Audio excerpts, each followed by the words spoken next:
When you look back on your life, on the moments that truly mattered, you will realize that the one thing you needed to do, the only thing that would have made all the difference, was to simply believe in yourself. That's it. That's the secret.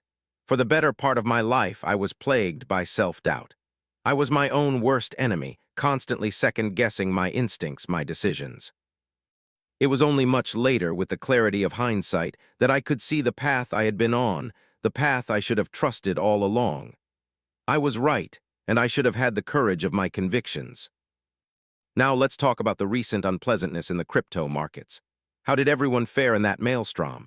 Did anyone get the dreaded liquidation notice? Go ahead, raise your hand. I'm raising mine. I found myself on the receiving end of a 7x leverage liquidation on Bitcoin. And the irony, the beautiful, tragic irony, is that just before the crash, I had sent out a tweet, a warning of sorts. I said that holding 10x perpetuals is not the same as holding Bitcoin. So many people, so many so-called investors think they own Bitcoin, but what they really have is a highly leveraged, highly precarious position on a futures contract. They don't have the asset. They have a shadow of the asset, a ghost. And when the storm came, that ghost vanished. The price came crashing down, a tidal wave of selling designed to hit every single liquidation point. It was a surgical strike. The price went to a level that seemed impossible, something like $100,000, and then in the blink of an eye, it shot right back up. But by then, it was too late. My position was gone. I had lost my Bitcoin. I didn't have it. And the sad truth is, a lot of people out there are in the same boat. They don't have it either. But here's the kicker, the part that really gets under your skin. Perpetual futures, or perps as they're known in the degenerate gambler circles, are a zero-sum game. For every loser, there's a winner. Every dollar that was liquidated from my account, from your account, went into someone else's pocket. Someone, somewhere, made a killing. And it wasn't just some lucky trader. The exchanges, the market makers, they are the real winners. These platforms are raking in millions, tens of millions of dollars in a matter of hours. You saw the numbers, right? Hyperliquid reportedly made something in the neighborhood of $40 million in just a couple of hours. Where do you think that money came from? It came from you. It's your money extracted from your account with ruthless efficiency. If you choose to play in the casino, you have to accept that the house always wins. That should be a key takeaway from this whole debacle. You are the liquidity. So what's my Bitcoin price prediction after all this? Am I shaken? Am I having second thoughts? Not in the slightest. My prediction remains unchanged. Bitcoin is still on track for $200,000 by the end of the year. Am I stressed? No. The true Bitcoiners, the ones who understand the asset, who hold the actual asset, they're doing just fine. It's the crypto bros, the degen gamblers with their high-leverage fantasies, who are feeling the pain. A lot of people make the mistake of confusing Bitcoin with crypto. They think it's all the same thing. Sure, they're both digital assets, but that's where the similarities end. Bitcoin is not crypto. It's a different beast entirely. Most of the crypto market is a mirage, a sea of fake volume, fake liquidity, and outright scams. It's a playground for market makers, a carefully constructed illusion designed to part retail investors from their money. Let's look at the numbers from the past month. Bitcoin is down, what, 0.5%? If you're holding spot Bitcoin, you're fine. You're set back a month, maybe. That is, of course, assuming you didn't get yourself liquidated, which, as we've established, some of us did. But look at the altcoins. Ethereum is down 13%. Ripple is down 18%. Many of these so-called blue-chip altcoins are down 20 to 40%, and some of them, in my humble opinion, will never recover. I saw a tweet that was making the rounds, and it was brutal. It showed the carnage in the altcoin market. Atom went from $4 to 1 cent. Sui went from $34 to 50 cents. Aptos, Chainlink, Cardano, all of them got decimated. What this crash proved, beyond a shadow of a doubt, is that these altcoins have no real liquidity beyond a very narrow price range. There's just enough liquidity to create the illusion of a market, a tiny little sandbox for the market makers to play in. This is what's known as concentrated liquidity. You need to understand this concept. Ever since Uniswap v3, all the decentralized exchanges have adopted this model. It's called concentrated liquidity. We no longer have a smooth, continuous liquidity curve from zero to infinity. Instead, we have these highly concentrated pockets of liquidity around the current price. And that's why these altcoins can drop so fast, so violently. It's like a building with no foundation. The slightest tremor and it all comes crashing down. And people are talking about Wintermute. They work with Binance. They manage hundreds of millions of dollars. They're the market makers. But what they don't say out loud is that for many of these altcoins, they are the market. There's very little genuine retail demand for these tokens. So when the market got liquidated and the market makers pulled their bids, many of these altcoins just went into a free fall. You can see this for yourself. Go on any centralized or decentralized exchange and look at some of these obscure altcoins. It might look like there's a lot of volume. The numbers are flashing, the price is moving, but try to put in an order. You'll see that the spread between the buy and sell price is enormous. And as you try to move your price up, the market moves with you. It's like you're the only person in the room. It looks like there are a lot of orders on the books, but when you actually try to execute a trade, you find that there's nothing there. It's all smoke and mirrors. And I think that's because a lot of that liquidity is faked. Do you really think there are thousands of people actively trading some of these random, obscure coins? Of course not. So here's how it works. When these tokens launch, they go to a market maker like Wintermute and they say, "Hey, we need you to create a market for our token because it's completely illiquid." And Wintermute says, "Sure, no problem." The project gives them a huge stash of their tokens, and Wintermute gets to work creating the illusion of a market. And here's my suspicion about concentrated liquidity. A market maker like Wintermute loves it when a token is trading at a higher price because higher prices mean higher fees. So they have every incentive to pump the market cap. They'll say, "Okay, we'll give this thing a $30 billion market cap, and we'll provide some liquidity for you there." And people will just play along because these are just tokens. There's no real concept of what the price should be. If I tell you the price of a magic bean is $50, you might just say, "Okay, I guess it's $50. But as soon as the market makers have a problem, as soon as they decide to pull the plug, that price can go to zero in a heartbeat. I got a question from someone who said, "Man, I'm unemployed and worried about my future. I just read your tweet about 10 million plus. How do I reach it?" I did tweet something to that effect recently. I thought it was a pretty good one. I said it's funny how $1 million is basically nothing, yet most people will never even achieve that in a lifetime. And it's true. $1 million is still a lot of money in the sense that it takes a long time for the average person to earn it. Think about it. Let's say you have a good job, you're making $100,000 a year. After taxes, let's say you're taking home $60,000. If you're really disciplined, you might be able to save half of that, so $30,000 a year. At that rate, it would take you over 30 years to save up just under $1 million. That's 30 years of hard work of grinding it out just to barely crack the seven-figure mark. And for a lot of people, $1 million isn't even a lot of money anymore. I think I saw a statistic that something like 25% of Americans are millionaires now. If you own a house in a major city, you're probably a millionaire on paper. Even $10 million is starting to look pretty middle class. It's funny because nobody really cares. It's not enough to get you respect. It's not enough for anyone to really listen to you or pay attention to what you have to say. It'll get you a nice suburban life and some coupons for Bed Bath & Beyond, but that's about it. But the main reason I wanted to point this out was that a lot of people get complacent. They get their nice, safe office job, their cubicle with a view of the parking lot, and they think they've made it. They think they can just sit back, relax, and watch Netflix every night. They think they're good, but you're not good. You haven't made anything. You can't just relax there. You still need to go out and buy the bitcoins. You can't just S&P 500 and chill your way to wealth anymore. The idea that $1 million is the finish line is a dangerous illusion. You need to be thinking bigger. You need to be asking yourself, how do I get to 10 million? What would it take to get there?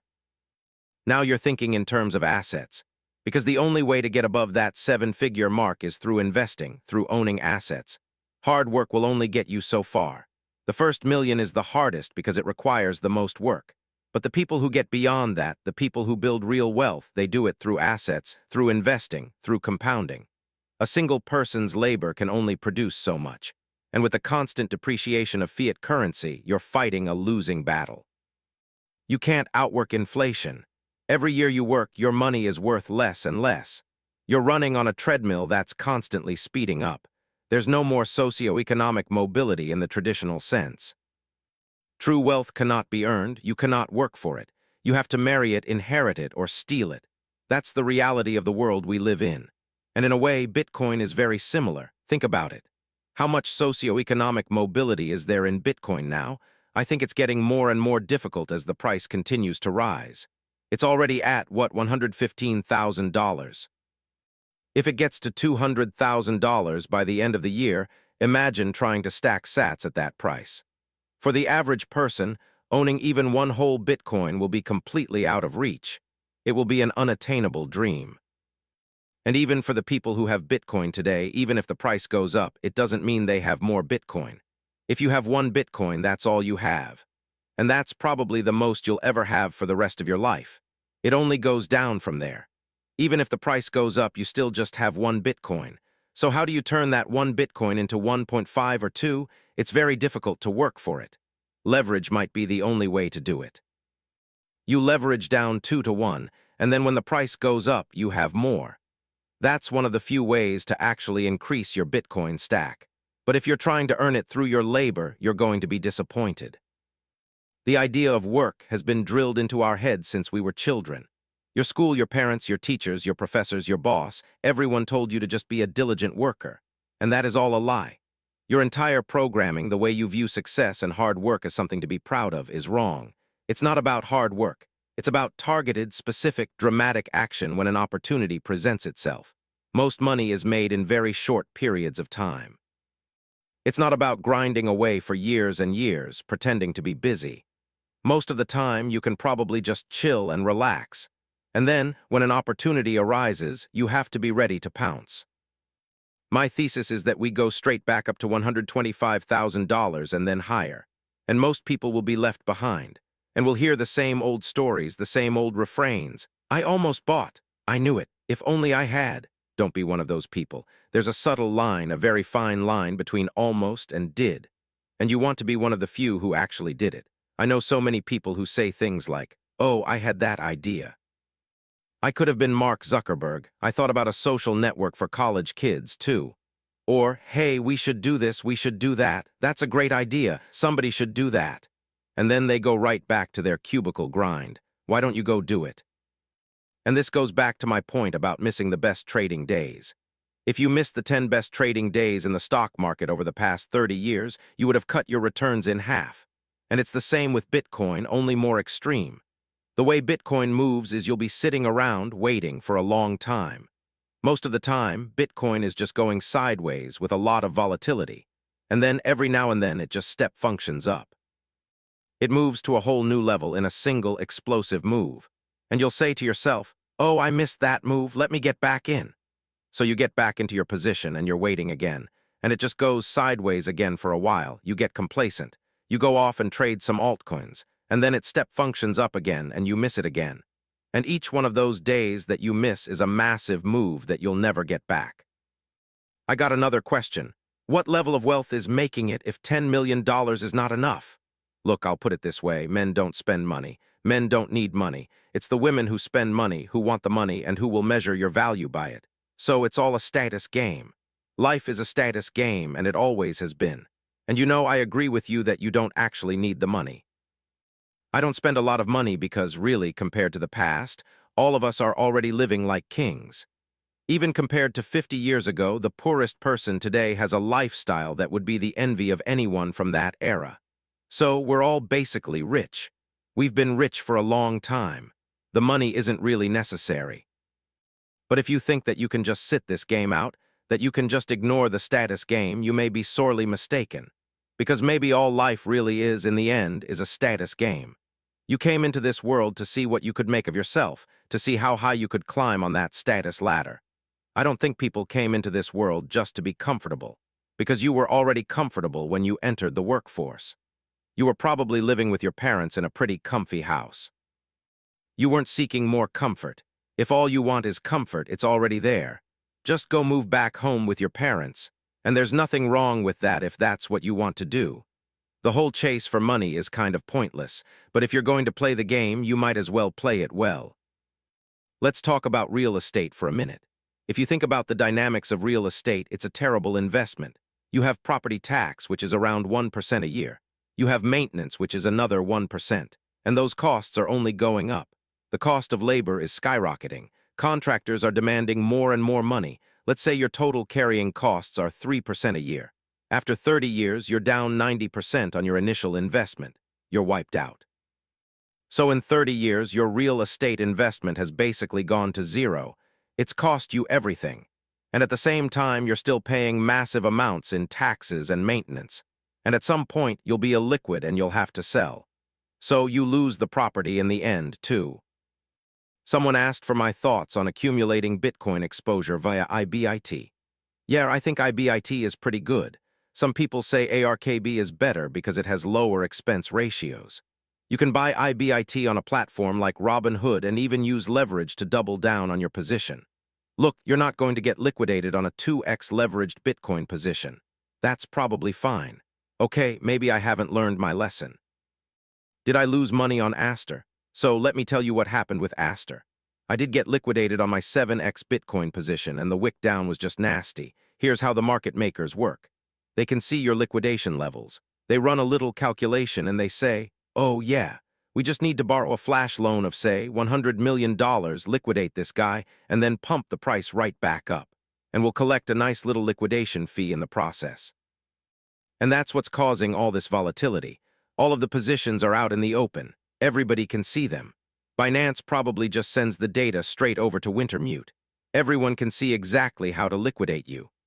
Bitcoin went down to around $100,000, nuked everybody, and then shot straight back up. And everyone who was on leverage lost their Bitcoin. They were forced to sell at the bottom.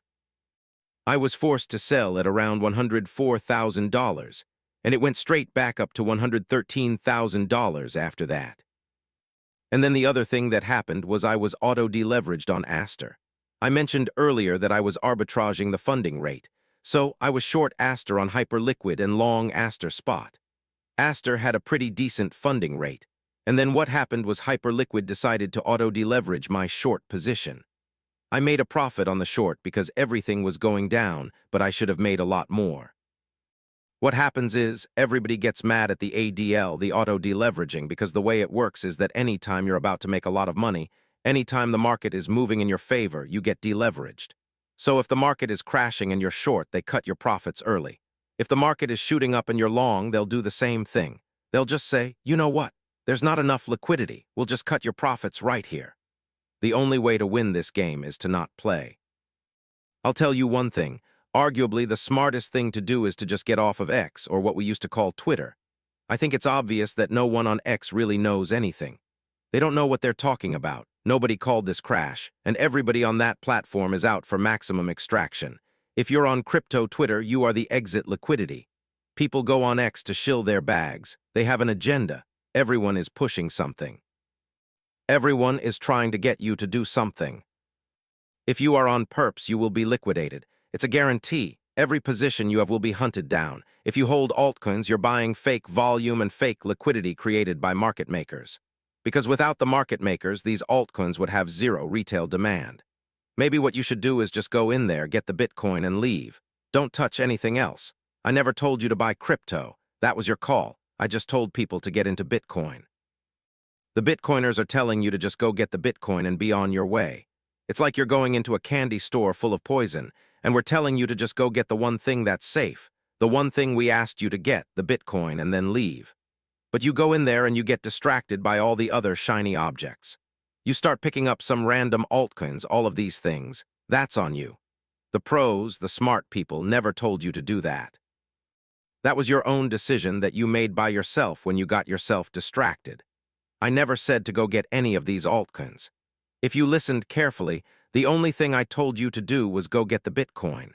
And if you go in there and you start listening to all these other people and buying all this other random stuff, you're probably going to get yourself hosed. And if you were paying attention during the market crash, I noticed the funding rate because I was arbitraging it. The funding rate shot up to something like 3,000%. If you were long, you were wiped out. If you were short, your funding rate just skyrocketed and ate away at your position. Let's hear some predictions on the market. What do you guys think is going to happen? I'll give you my take. I think people are revenge trading. I'm not sure it's going to end well. Everybody's saying, okay, let's just get back into all these alts. Let's get back into all of our positions. I don't think it's necessarily true that these alts are going to go back up. I told you the way I think Bitcoin moves. Basically, only Bitcoin is allowed to go up. The way it works is all the coins move up together, right? Bitcoin goes up and everybody else tries to follow. They struggle along trying to keep up. But these other coins, they can't just tag along with Bitcoin forever. It's not like Dogecoin gets to go up 10% while Bitcoin goes up 5%. What's going to happen is Bitcoin is going to drop a bit at some point, and then everything else is going to get nuked. And the liquidity from those nuked altcoins will flow into Bitcoin, creating a floor. In my view, Bitcoin is the only real, solid source of liquidity in this market. And I think the crash that we just saw created more Bitcoin maximalists, because everybody saw all these altcoins go down 30% or more, and they're like, yeah, this is trash. All of these altcoins are scams. It's fake liquidity. None of it is real. And then they see Bitcoin, which is basically unmoved. That's the only real thing here. And in the end, you also have to recognize that this has been the smoothest, best-run crash in a while. All of the liquidations happened smoothly. There was almost no bad debt. There were no glitches or hacks. I think for the most part, people got the trades they wanted. Hyperliquid is fine. Evo was fine. Solana was working fine. The DEXs were working fine. And from that perspective, it is making DeFi and the blockchain infrastructure more solid, more battle-tested than it was before. And when people look back at this in the future, they'll say, this thing works. But that doesn't necessarily mean that the people on crypto Twitter are going to make much money off of it. Someone asked for my thoughts on the movement of tech stocks. Is my thesis about tech and deglobalization the same? You know, I would just say that the bubble crash that we saw happen with crypto may very well happen with tech at some point.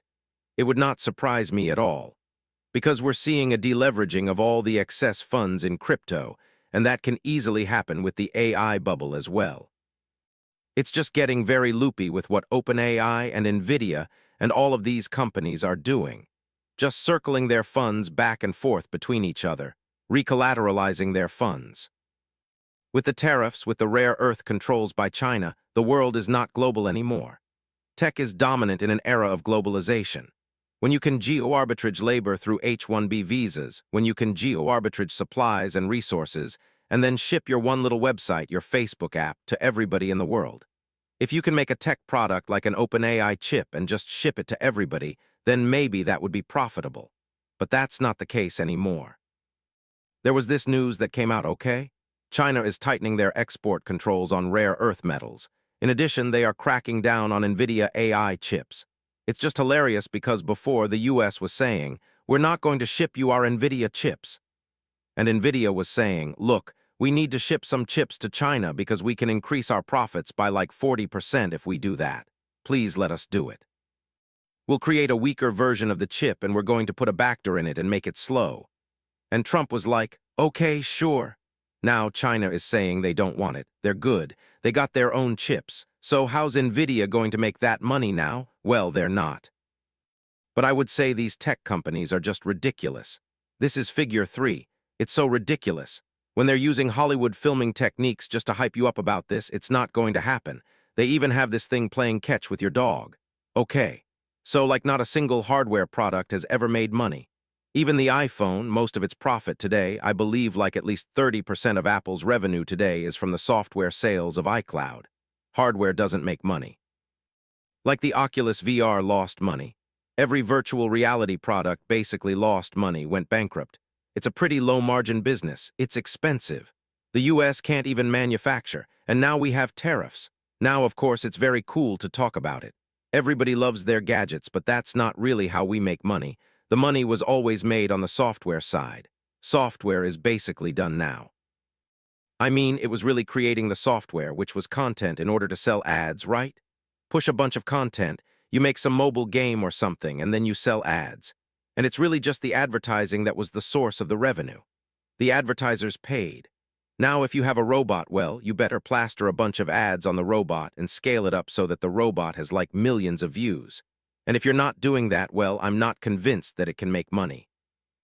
Then if you take a look at even game consoles like PlayStation, Xbox, those hardware consoles lose money, right? They make it back on the game sales. So maybe you have to make a robot which costs you money, and then you have to sell a bunch of subscriptions to ChatGPT or something like that to make your money back on that. So I'm not really bullish on any of this AI robot stuff. And yes, Chinese cheap robots could win. That's right. Like you have to remember that whatever solution the US comes up with in terms of robots and AI, China will be an order of magnitude cheaper.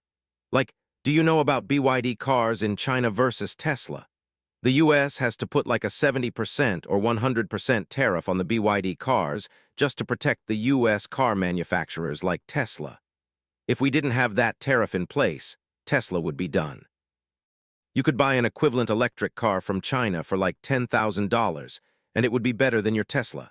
Same with any robot, dog-walking robot, humanoid, whatever. Like, I don't think the US is going to be able to compete. Not now. It may take us another 30 years to retrain and reskill up a labor workforce that's willing to work hard and have the actual knowledge to actually compete on this front and get all of our manufacturing back. And it's not even that. Our workers are entitled to lawsuits for danger. So if they accidentally sever a limb, they break a limb while working on a robot. Well, our US factories have to pay the employee like millions of dollars. If you're in, say, China or whatever and you get injured, you're probably not going to get $1 million payday out of that. It's just the entitlement and the litigation nation that makes a lot of labor very difficult to do in the US because of the liability.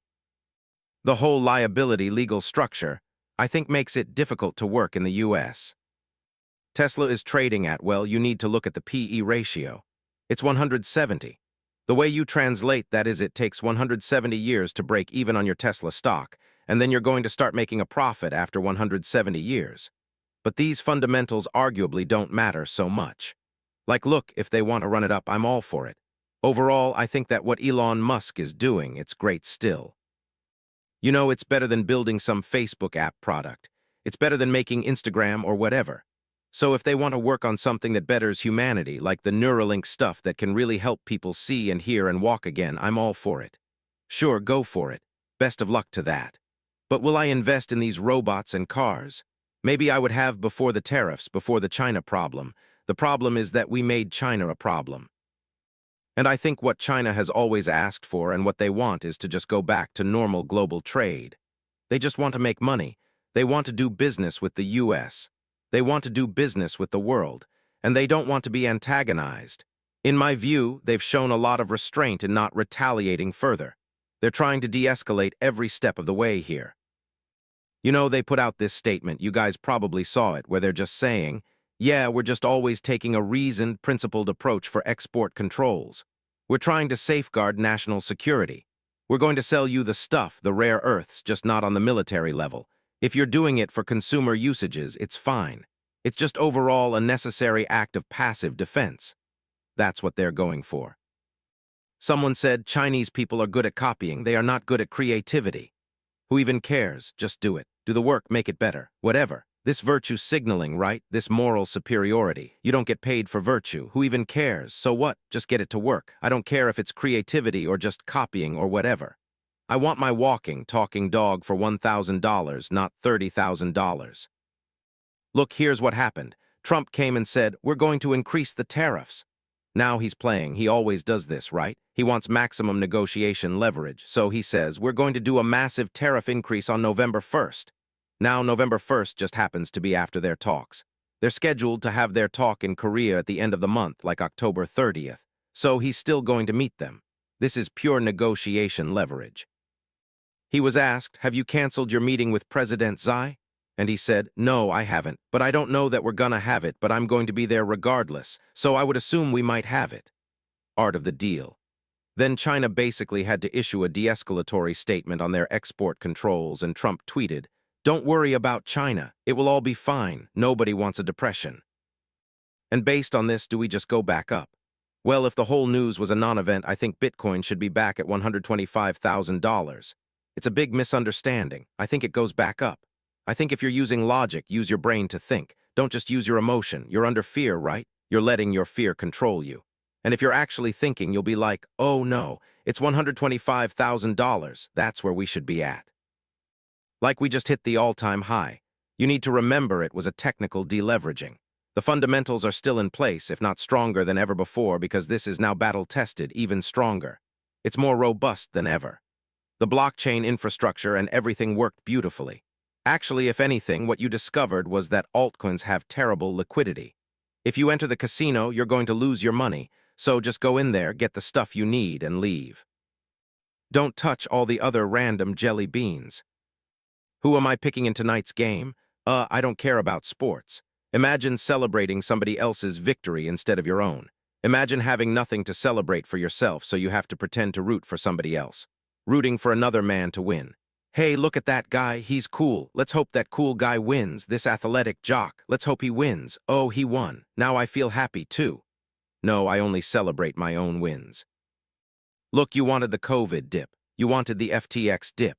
Well, here it is, right? You wanted the dip, here it is. And every dip in Bitcoin history has been worth buying. The way this is going to work is everybody in Bitcoin will make money. How? How is that possible? Because they're going to pay you a pittance to relieve you of your Bitcoins for helping to bring about the adoption of a brand new asset class. And there's massive capital. The world is full of money.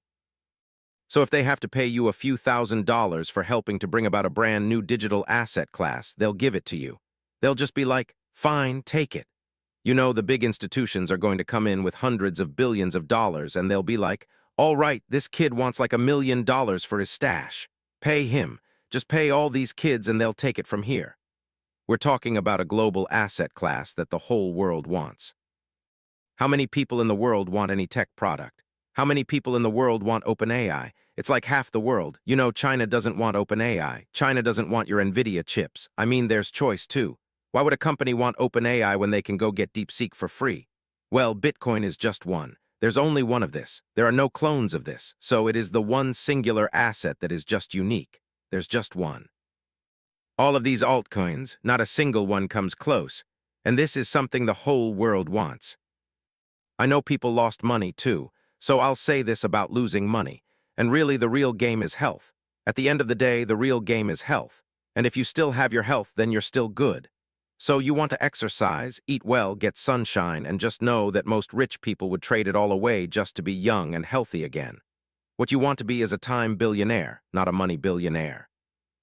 If you have time, if you have your youth, your health, and then if you got your relationships, then that's it. You're already rich then. You have what money could have bought. Then you want to learn, create, and find your community. We're going to wrap it up there, you guys. I'm bullish on Bitcoin. And for the altcoins, I wouldn't touch them. I wouldn't play with those. You know, fool me once, shame on you. Fool me twice, shame on me. You got your warning on those altcoins. Other than that, I hope you enjoyed the video. Please leave a like and subscribe for more.